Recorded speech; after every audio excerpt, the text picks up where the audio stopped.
Everybody wants to do business in Latin America, right? Yep. So, but only few knows how to trade or to do business in the region, especially because in Latin America, we have some such particular countries which are highly regulated. So legal environment and regulatory environment are keys to do business across the region. Welcome to Trade Treasury Payments, the podcast unlocking the future of cross-border finance. From transaction banking and money movements to liquidity, treasury, and cash management. We bring you expert insights and the latest trends shaping global finance. Good morning. Hola, bon dia. I'm Deepesh Patel. We're currently in Rio de Janeiro at FCI's 57th annual conference covering factoring, trade credit, trade finance, supply chain finance. I'm delighted to be joined at breakfast with Franklin Nogueira at Marsh. Franklin, welcome. Oh, thank you very much. You have to teach me a phrase in Portuguese. Go on, teach me a phrase. Oh, it's going to be like, tudo bem? Tudo bem. Tudo bem. There we go. So I learned something. I learned something very good, very today. Good. And look, we had a quick conversation yesterday about what trade credit insurance looks like, particularly focusing on South America. So that's what we're going to talk about in today's podcast. But let's start a bit of an introduction. We're in the elevator together. What is your elevator pitch? Absolutely. Who are you? Where are you from? What do you do? Yeah, no, thank you very much. First of all, I'm glad to be here. This conference it's an amazing conference. FCI is doing a very good job worldwide, promoting factoring and also benchmarking, a very reliable to promote and support factories everywhere. And our position as Marsh McLennan, we are a trade credit insurance specialist broker. We are in the most important and essential of business everywhere in the globe. And I'm here based in São Paulo City. Okay, I'm responsible for Latin America on trade credit insurance solutions to international corporations and financial institutions. And to be fair, these financial institutions is not only banking, but also non-banking institutions. So I'm having 20 years of experience on trade credit industry. I work for the insurance market. I work for the insurers in the past. And then I moved to my broker life 10 years ago. So I see that is more fancier than being as an underwriter. So yeah, but our underwriter colleagues doesn't need to hear us now. Thank you very much. I guess I could say tudo bem after that. Let's talk about the landscape, because I'm under the impression that Latin America's adoption of trade credit insurance is very low, and there's probably a lot of work to do. However, the upside for mid-market, SME corporates, bank and non-bank FIs is good once they potentially use the product. So can you give me a bit of an overview of the landscape? Who are the winners? Who are the countries that need even more work? I'm guessing Brazil is a leader in trade credit insurance in Latin America.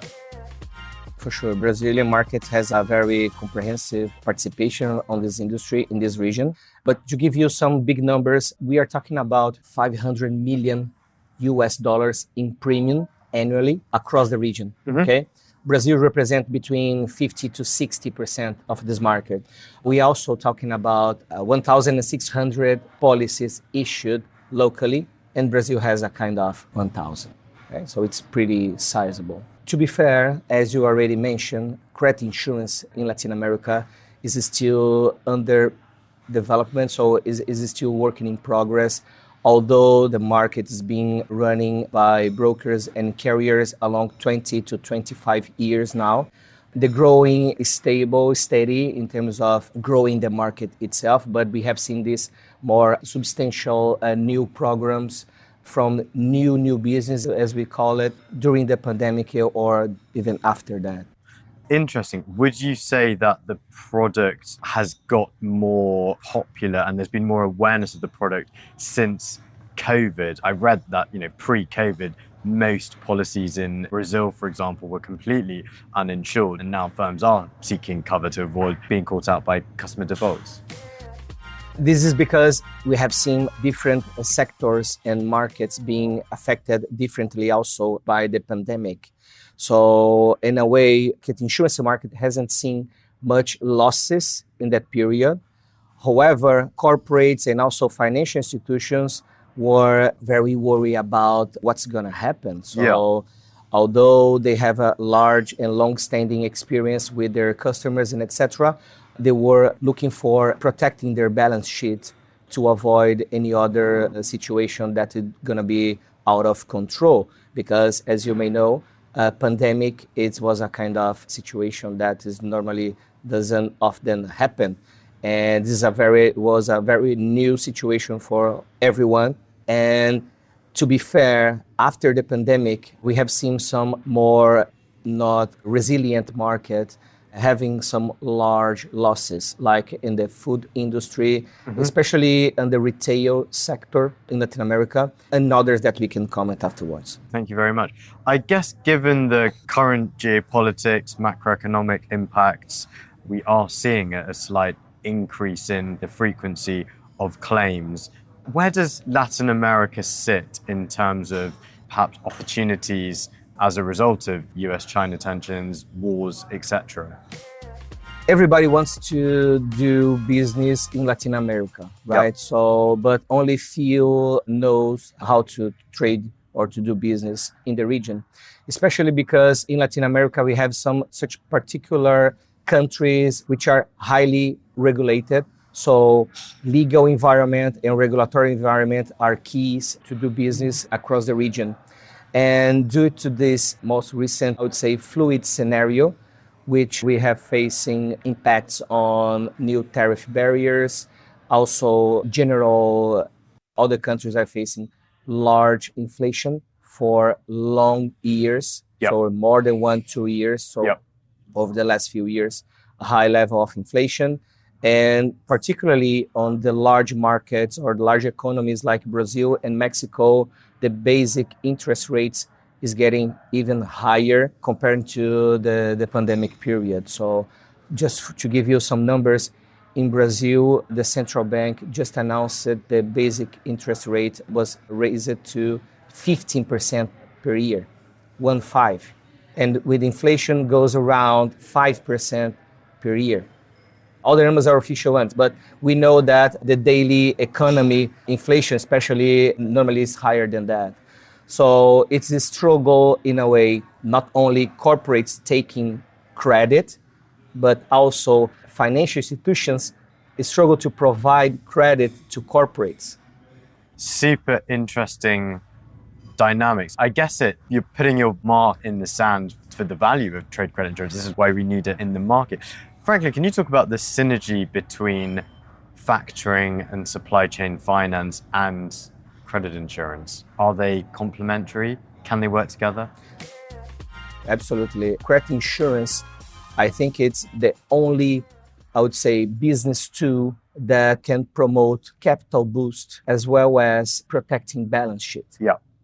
So this is a very unique combination that allow financial institutions and corporates to take a substantial part of the risk out of their balance sheets and promoting credit to your supply chain, and as well as counting on reliable insurance companies to promote credit management outsourcing to support daily credit assessments and also monitoring risk normally 24/7, which is some kind of very important for corporates and financial institutions to keep running their own business, especially on the most complex scenario as we are facing nowadays. It's like having a second pair of eyes. Hey, enjoying this podcast? Hit that follow button for more. Done? Let's get back to it. Now, I think globally, nearly half of factoring firms use credit insurance and it covers just over 40% of their buyer portfolios. I guess in Latin America, that's lagging. And probably the reason why you're here and promoting credit insurance and the symbiotic relationship with factoring is to grow that, right? Yeah, to be fair, factoring companies or non-banking institutions has a different regulation or under different regulation environment than the international banks, for example. And because of that, they have an opportunity to implement credit insurance in a more lighter way, because it's not really necessary to have, for example, local policies with capital relief requirement languages. It allows this type of institutions to implement credit insurance and simply transfer part of the risk to the insurance market, which make this a wider proposition of value to the corporates and clients and promoting credit everywhere. And in this specific matter, there's no barrier across the region, which basically means you can place credit insurance from Mexico to Uruguay basically on the same way. And this is something that Marsh is investing a lot, because as Marsh McLennan, we have some proprietary tools that goes from analytics side based on global data that we gather from our existing trade credit programs.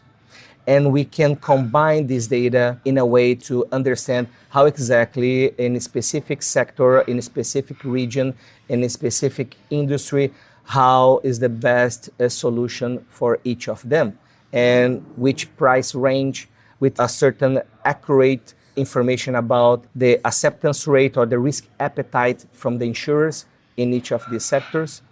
And that's allow us to, even before going to the market and make a proper submission on a new program, we can give to our clients and these factorings insights about how they can promote the credit to your customers. Yeah, that's a good example of using technology, using data to innovate within underwriting and kind of distribution. Just circling back on the regulatory environment, a lot of the topic this week has been how do we adopt international model laws like UNIDROIT's model law on factoring and that concept of selling or pledging receivables, which isn't well defined in the law. Where are we at from that perspective in Latin America? And also, where are we at in terms of the regulatory recognition of credit insurance as a risk mitigant here?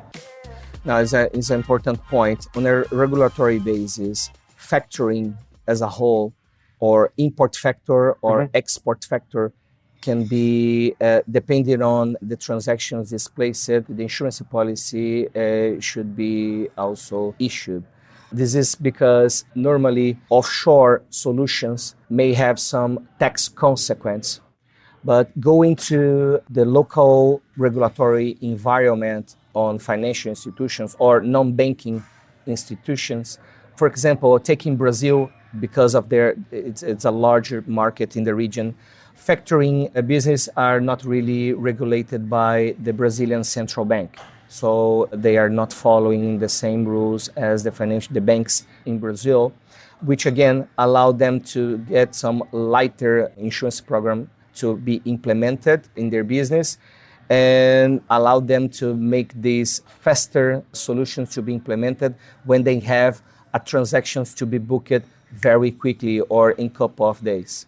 In terms of general regulation, especially on receivables finance, right? More recently, markets or countries like not only Brazil, but also Colombia, Mexico, and I can mention also about Peru, the government itself are promoting some technology innovation by promoting or deploying a digital marketplace or digital platform, if you like, that all the receivables can be registered under this platform, and they can be publicly recognized which their financial assets belongs to.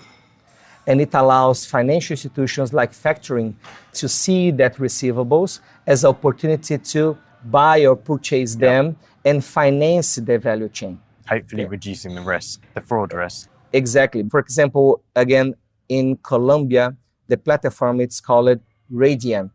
Again, it's a public digital platform. All the invoices issued by corporates are almost automatically registered under this platform. And very quickly, it's public to be seen by all the potential financiers. And these financial institutions, this platform assure that not only these assets are a valid one, but also they are already recognized by the debtor about this proper debt. So there's no question mark, and that's one of the important points for factoring. The financial assets to be financed are reliable ones. So they are valid, they are performant, and they are duly recognized under the legal aspect locally by the debtor. And what about the treatment of credit insurance as eligible collateral for capital relief? Exactly, good point. Trade credit insurance can enhance the transaction by assessing the creditworthiness of the corporates, as well as review the collaterals and support the collaterals and review the sales and purchase contracts that normally is placed for this type of deals. Franklin, breakfast is nearly over, but I have one final question. Am I right in saying the headline here is opportunity for Latin America? ICESA data shows robust global growth, 3.5 trillion euros in trade covered in 2024, up just over 7%. It only equates to about 15% of world trade, but Latin America is probably still representing only a small slice of that insured trade pie. What are the opportunities? Where's the momentum? What can we look forward to in the next few years? And is the market becoming more kind of buyer friendly? Yeah, in Latin America, we are seeing losses pretty much steady. Okay, of course, there's a lot of threats, that window that you mentioned, 3 years window. And we see also the carriers pretty much supportive at Marsh, especially on developing new opportunities, new transactions, new programs. Of course, there are some particular sectors and industry that they are facing more complex risks that give some challenge to the insurance market to keep with some substantial risk appetite. But all in all, in terms of premium, in terms of pricing, the pricing is getting increased, and we expect that Marsh can provide some, I would say, more bespoke and sophisticated solutions to overwhelm this type of challenge and keep promoting credit insurance for our clients. Franklin, thank you so much for joining us here in Rio de Janeiro at the FCI 57th annual meeting. Good to talk and things to look forward to. Opportunities here in Brazil, in Mexico, in Colombia, Peru, Argentina. Very exciting times. Thank you very much. I'm really happy to be here. Thank you for this opportunity to talk about credit insurance and for factoring financial institutions. So see you next time. And don't forget to follow Trade Treasury Payments On your favorite podcast platform. Thanks for listening.